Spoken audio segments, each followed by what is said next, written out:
I've been keeping notes of the best old games I've played this year, and now it's the time to discuss them.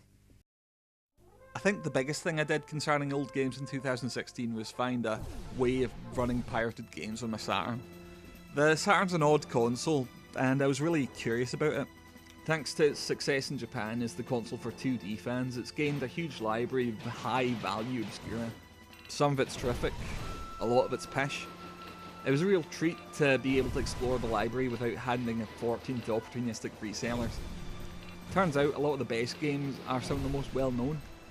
Panzer Dragoon is a common game and an obvious recommendation to any Saturn owner, but it's one that I hadn't played before. I was surprised to find out just how good it is.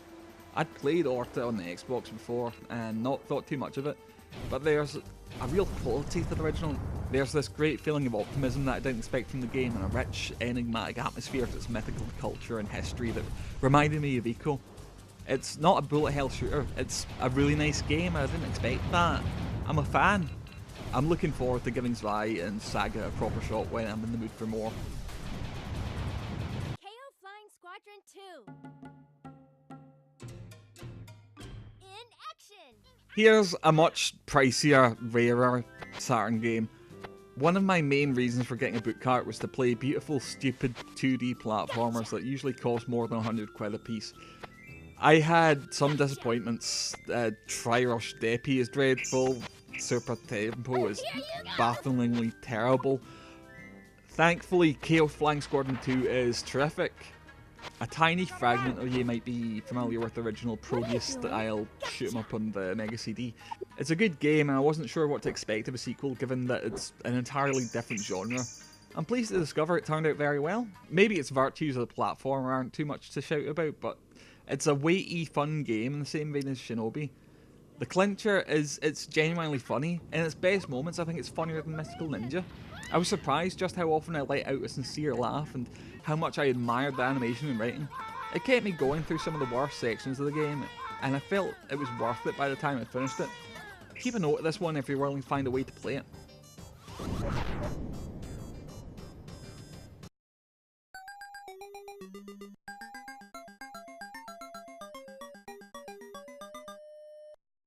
I've been playing Dig Dug for years and I've always been a big fan. It was one of the best surprises of the year when I discovered I had no idea just how good it is. Seriously, Dig Dug is fucking unbelievable. It's not just charm. Nothing has brought out the value of trophies in games like the PS4 release of Dig Dug, which spurred me on to play the game in entirely new ways. One trophy tasks you with digging out every bit of dirt on the screen, which means keeping at least 2 enemies alive so the level doesn't end. It's a far bigger challenge than you might expect, and you'll have to gain a much deeper appreciation of the game's AI and mechanics to get there. By the end, I was able to predict enemy movements and lure them into traps en masse. It's more satisfying than some of the best stealth games, and that's on top of a game I already thought was brilliant. Now, I think it's probably my favourite classic arcade game. What a brilliant surprise.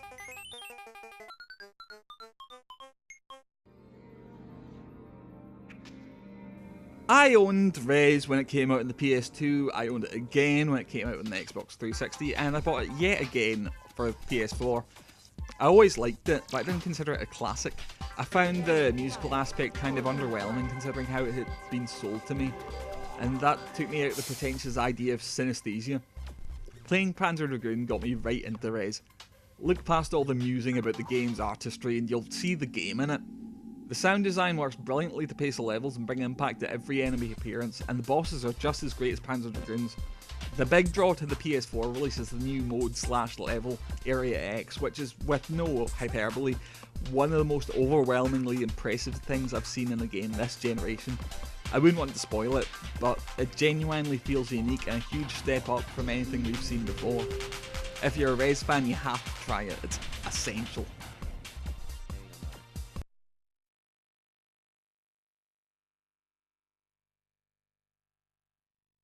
I really like Type 4 a lot, and that's not new.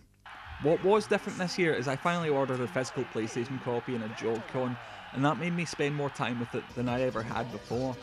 Type 4 is definitely the best of the pre-PSP Ridge Racers, offering a sense of weight missing from the sequels, but also maintaining the delicate handling of the series' best. What really sets Type 4 apart is its sense of style. I've got a real love for games from the turn of the millennium that had this kind of neon, colourful, futuristic style. It's something that's most typical of Dreamcast games, but I think Ridge Racer Type 4 is the figurehead of it.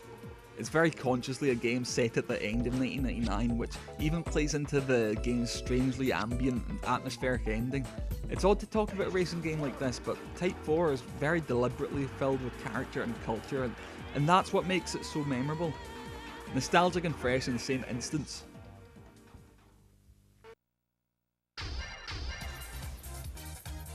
This isn't a great rhythm game. I can't tell you what's great about it. You just have to see it for yourself.